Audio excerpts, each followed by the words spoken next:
আসসালামু আলাইকুম। আজকে আমি কচু দিয়ে গুঁড়া চিংড়ি দিয়ে রান্না করব। চিংড়িটি বেছে পরিষ্কার করে নিচ্ছি, দেখাইতে পারিনি আপনাদের। আমি কচুটা পরিষ্কার করে নিচ্ছি কেইটা। আমি এখন তরকারি বসাবো। কড়াতে তেল দিয়ে দিচ্ছি, কড়াতে তেল দিয়ে দিলাম, তরকারিটা বসাইব।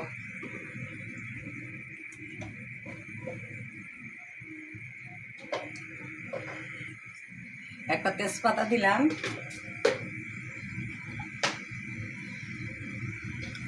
পেঁয়াজ দিয়ে দিলাম পরিমাণ মতন। আমি কচুটা ভাজবো না, আমি কচুটা এইভাবে রান্না করব।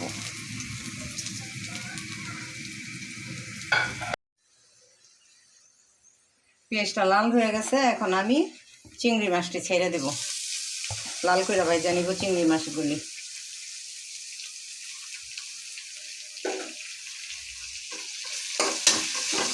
লবণ দিয়ে দিব,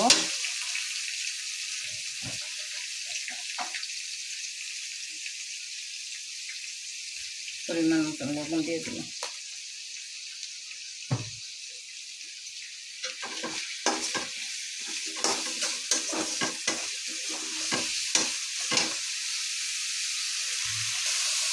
এখানে আছে জিরা, শুকনো মরিচ, আদা, রসুন। আমি বাইটে নিচ্ছি, আপনাদের দেখাইতে পারিনি।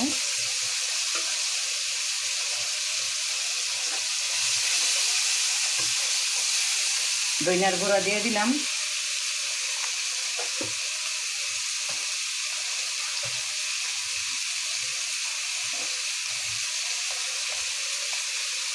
হলুদের গুঁড়া দিয়ে দিলাম।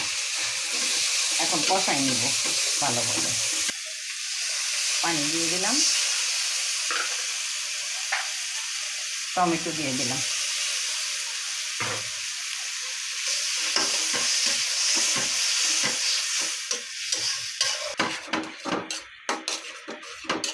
কষানো হয়ে গেছে, আমি এখন কচু ছেড়ে দিব।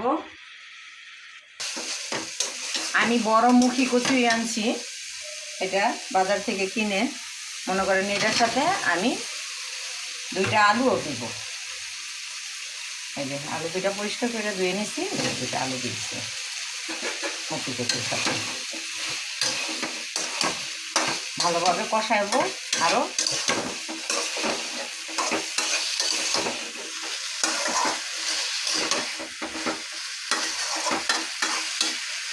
দেখে দিব এখন।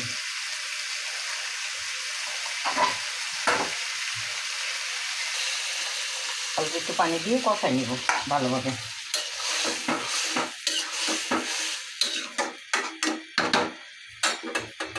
ঢাকা দিয়ে রাখলাম। এখন তরকারিটা আমি খুলে দেখবো কেমন হইল।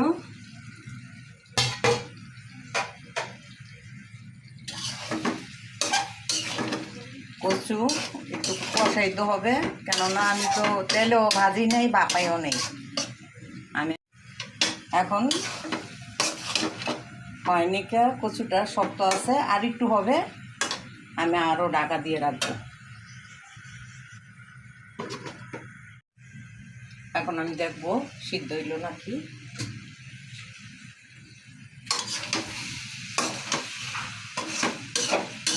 অনেকে বড় চিংড়ি দেখায়, বড় চিংড়ি থেকে গড়ে চিংড়িটা ভালো লাগে খাইতে।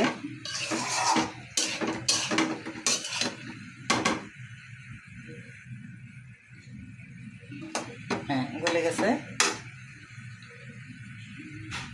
আলুটাও গলে গেছে। আমি হালকা জল দিয়ে দিব, পানি দিয়ে দেব।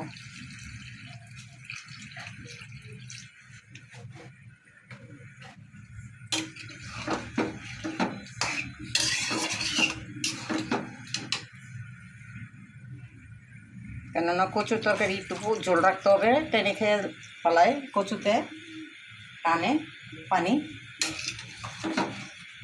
এই জন্য একটু বেশি পরিমাণ পানি দিলাম। আমার নতুন দেখাবো। এখন আমি তরকারিটা দেখবো কেমন হইলো। তরকারিটা হয়ে গেছে, বুঝে যেতেছে। হ্যাঁ, তরকারিটা হয়ে গেছে। এই যে কচু গলে আছে, আলুটা পাড়া বলে আছে। আমি এখন ধনিয়া পাতা দিব।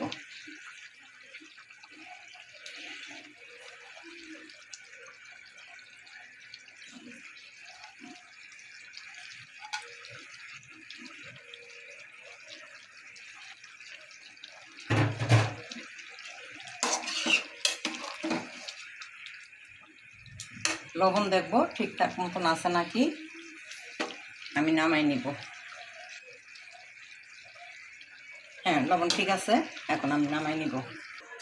তরকারিটা নামাই দিব, ঢেলে নিলাম তরকারিটা।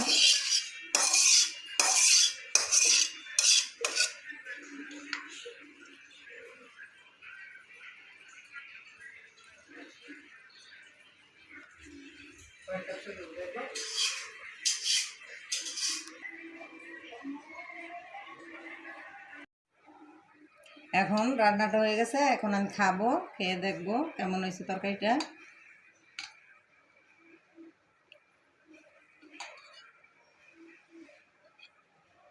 এই যে কচু গলে গেছে, ছোট ছোট চিংড়ি মাছ,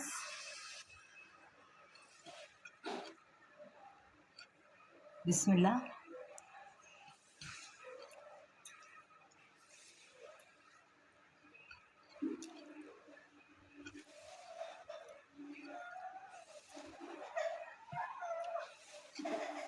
খুব ভালো হয়েছে তরকারিটা, আপনারা বাসায় করে খাইয়ে দেখবেন।